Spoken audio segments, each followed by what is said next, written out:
5 World Series games have ended with an error, and we just showed you 2 of them. Mike Brasso continues in the game. He'll take over at first base, and Michael Perez will catch the rest of the way. Perez seeing his first World Series action tonight.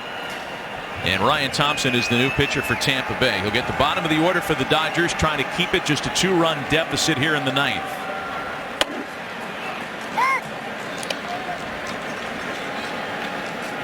Thompson's been very effective in postseason. You see, he worked once as an opener. Pitched a total of 8 1/3 and on just 7 hits. He's been a tough customer. Taylor, Hernandez, and Barnes for Los Angeles in the 9th inning. That's a good slider. Right on the outside corner. This is his 3rd appearance so far in this World Series. He pitched a total of an inning hit here. There's a couple of strikeouts.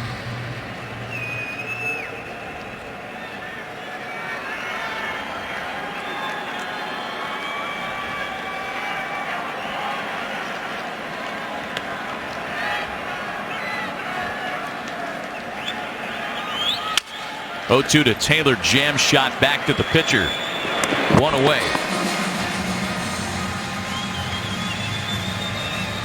Thompson pitched 2/3 of an inning in the 4th inning last night. Came in and got Taylor, struck him out, and then got Kike Hernandez to ground out the only 2 batters he faced in that game last night. How about the work Victor Gonzalez did to get out of that jam? I mean, this is a guy who a couple of years ago was on the verge of quitting baseball. Tommy John surgery. He was throwing in the mid-80s a good year plus after the TJ and thought this would be it. He stayed with it, and now he's had a great outing in the World Series in a pivotal game. Game 5 of the World Series. First plate appearance for Kike Hernandez tonight. Nice pick by Adames with a flashy spin. He gets his man. And we mentioned we've seen Willie Adames play a lot all season long. He could really pick at his shortstop. He's got a great arm. Their top prospect, one of the best prospects in all of baseball, is a 19-year-old shortstop named Wander Franco, a switch-hitting shortstop that can really play. Willie Adames is really the backbone of their defense up the middle here. It's interesting because both of these teams have a top prospect who's a middle infielder without a spot moving forward because the incumbent lineup is just so strong. Here's Barnes now with 2 gone and the bases empty. Tampa Bay is going to find a spot for Wander Franco. I have heard from scouts all over baseball, not just Tampa Bay scouts, that he has the best ball to bat skills they've ever seen. Wow. As a switch hitter. 0-1 the count to Barnes, who has walked in 3 tries tonight. So when the Rays bat in the bottom of the 9th inning, they're going to have the 4, 5, 6 part of the order, which is Margot, Meadows, and Wendell. This is one of your cries for blowing up the traditional save category, because you can make a case that the real save opportunity in this game came in the 8th when Gonzalez had to retire a Rosarena and Lau with the tying runs aboard. Yeah, a lot of managers in the game today will utilize their leveraged relievers ahead of the 9th inning, and Kevin Cash did it a lot all season long. There aren't so many traditional closers that they just say, okay, you're a 9th inning guy now. Everybody's thinking about when that pivotal moment of a game comes up. And Cash used Fairbanks, he used Castillo, he used Anderson in the 7th, 8th, sometimes the 9th. They had 12 different pitchers in their bullpen pick up saves this year. 3 balls and a strike is the count to Austin Barnes.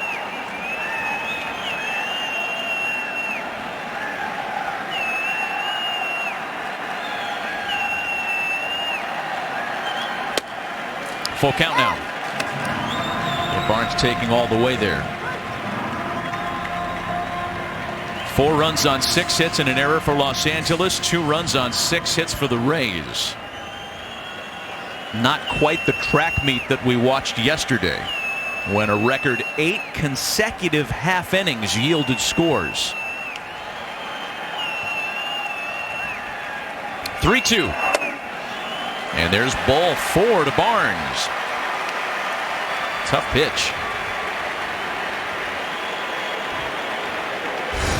Looks like it catches the strike zone right at the knees, but Thompson didn't get the call.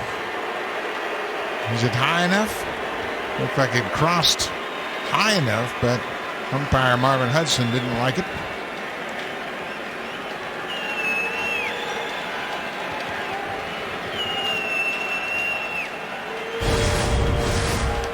First Dodger to reach base since Peterson singled back in the 6th. And now it'll give Mookie Betts a kind of a bonus at bat, if you will. A ball and no strikes. Betts has been quiet since opening the first with a double. He's just 1 for 9 in his last 2 games.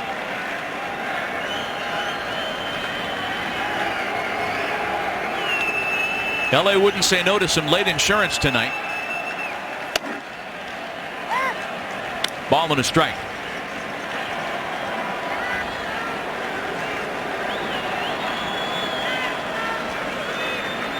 Tuesday night's Game 6 starter Blake Snell.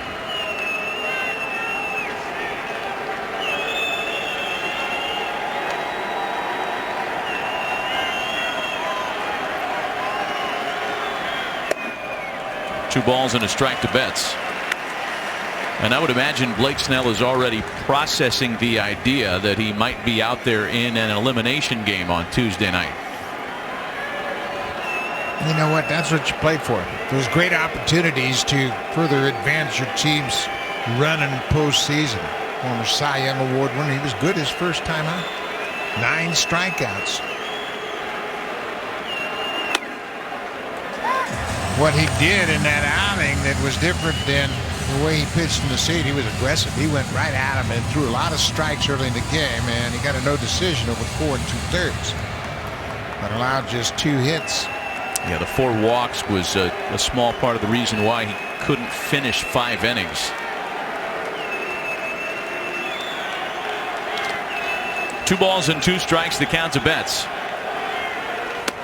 Struck him out. Nothing comes of the 2-out walk, and the Rays are facing their final 3 outs of the night. Blake Trinan on his way in from the Dodger bullpen. Austin Meadows will bat second.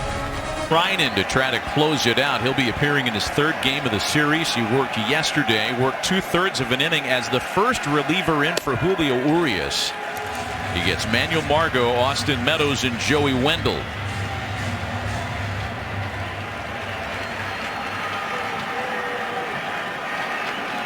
Margot did not face Trinan last night.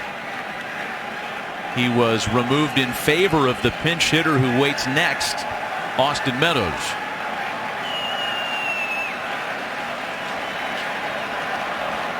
He has singled, walked, and stolen a base tonight.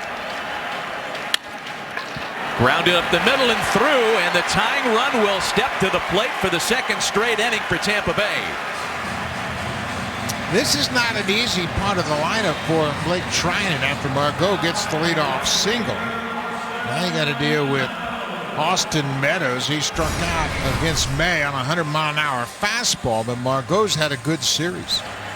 And he gets on base again.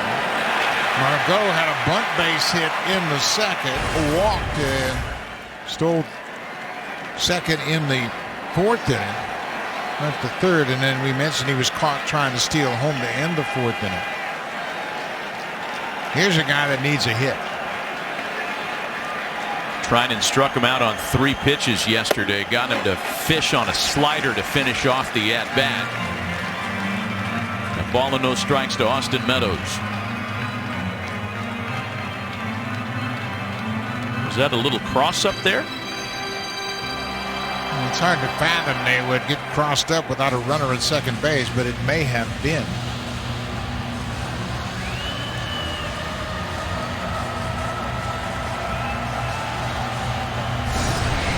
That is just... I'm not sure if it was a cross-up or not. I'm not sure why Barnes went out there, but it didn't appear as though he was fooled by the pitch. That was weird. A ball and no strikes, the count to Meadows.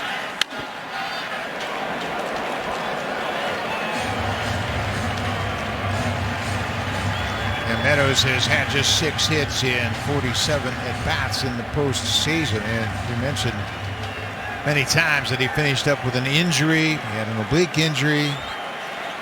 Had a terrific season a year ago.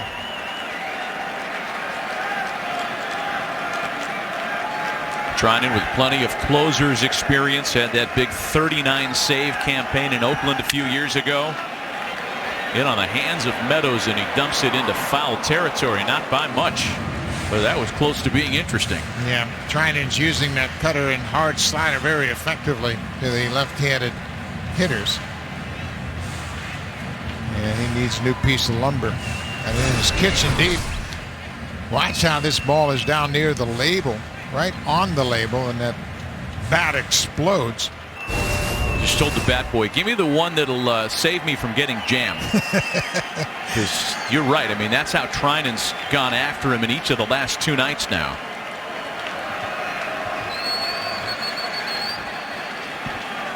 A ball and 2 strikes to Meadows. Got him again. We're upstairs at 98 and made a great pitch right there.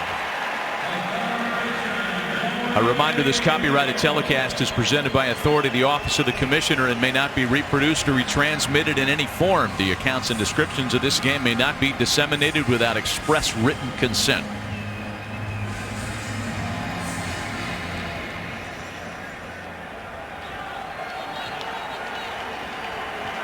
One on, one out for Joey Wendell. He squared up a ball against Dustin May in the 7th, and it took a great running catch by Jock Peterson to rob him of what looked like extra bases off the bat. Yeah, he hit that line drive, and he had a similar at bat in last night's game in the 9th inning. He's actually hit the ball pretty hard, but hasn't had a lot of luck in this World Series.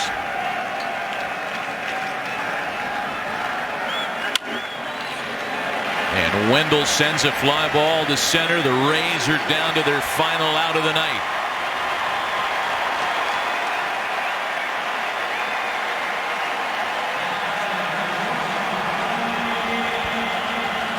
Although it strikes me that we said that last night on multiple occasions. Yeah, Dave Roberts not going to celebrate just quite yet. Feels a little different tonight for sure. Here's Willy Adames as the last chance to keep hope alive for Tampa Bay in Game 5. Adam Klarik's getting ready just in case Kevin Kiermaier bats here. It'll be up to Adames to try to make that happen. And Trinan's got good stuff again tonight. 97-mile-an-hour sinker right there inside.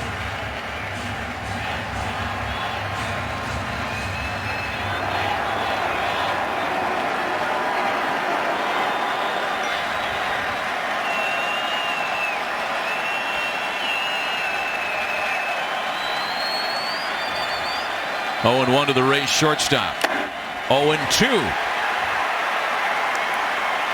Well, this looks like 2018 Blake Trinan tonight. I think we might be watching the answer to the question, who's going to close the rest of the series for Los Angeles. Yeah, he's been that good.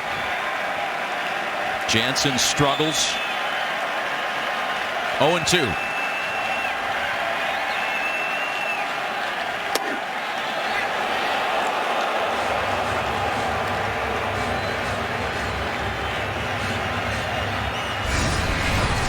That's a tough pitch to lay off of.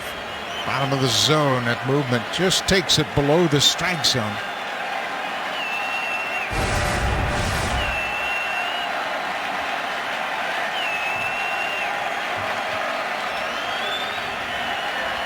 That'll do it.